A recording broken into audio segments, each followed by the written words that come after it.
తిరుమల శ్రీవారి ఆలయంలో జ్యేష్ఠాభిషేకం శాస్త్రోక్తంగా జరుగుతుంది. జ్యేష్ఠ మాసంలో జ్యేష్ఠ నక్షత్రానికి ముగిసేట్లుగా ప్రతి సంవత్సరం 3 రోజుల పాటు శ్రీవారికి వేడుక నిర్వహిస్తారు. తరతరాలుగా అభిషేకాలతో అత్యంత ప్రాచీనమైన స్వామివారి ఉత్సవ మూర్తులు అరిగిపోకుండా పరీక్షించేందుకు 1990లో ఈ ఉత్సవాన్ని ప్రారంభించారు.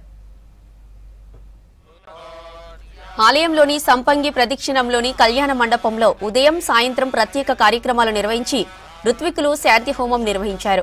తర్వాత శ్రీదేవి భూదేవి సమేత శ్రీ మలయప్ప స్వామివారికి వేడుకగా స్నపన తిరుమంజనం నిర్వహించారు.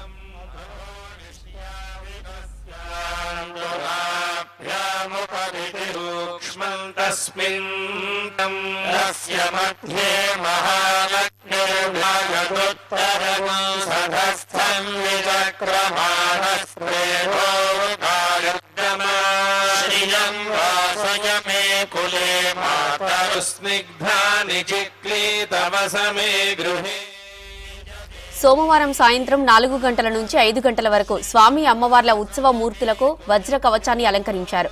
సహస్ర దీపాలంకార సేవ తర్వాత శ్రీదేవి భూదేవి సమేత శ్రీ మలయప్ప స్వామివారి ఉత్సవ మూర్తులు వజ్ర కవచంలో ఆలయ మాడ వీధుల్లో విహరించి భక్తులను కటాక్షించారు.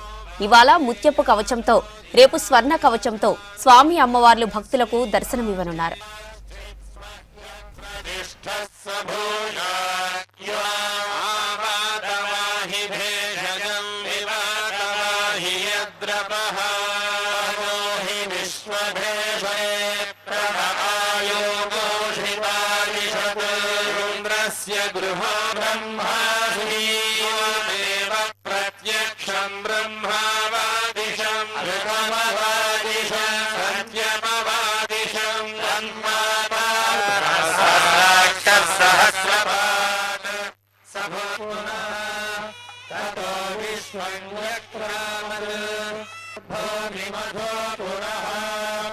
యత్పురుషే